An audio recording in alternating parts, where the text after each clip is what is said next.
Artboard setup, simplifying design jargon. Hello and welcome to our English language learning series. Today, we're going to explore a term commonly used in graphic design, artboard setup. Understanding this phrase will not only enhance your English vocabulary but also give you insight into the world of design. Let's dive in. An artboard in graphic design is like a canvas for a painter. It's a defined space where designers create their artwork.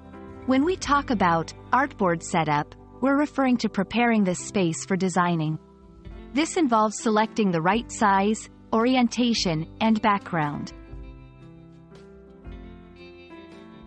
Setting up your artboard correctly is crucial. It ensures that your design fits the intended purpose, whether it's for a website, a poster, or a business card. A well-set artboard leads to efficient and effective design.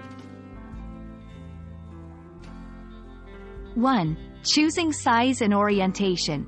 Decide the dimensions and whether your artboard will be landscape or portrait. 2. Setting margins and guides. These help in aligning elements accurately. 3. Selecting a background. Depending on your project, you might need a specific background color or texture. Start with template sizes for common projects like business cards or social media posts. Use guides to maintain consistency in your designs. Experiment with different settings to see what works best for your project. I hope this explanation clarifies what artboard setup means and why it's important in graphic design. Remember, getting your artboard right is the first step to creating amazing designs.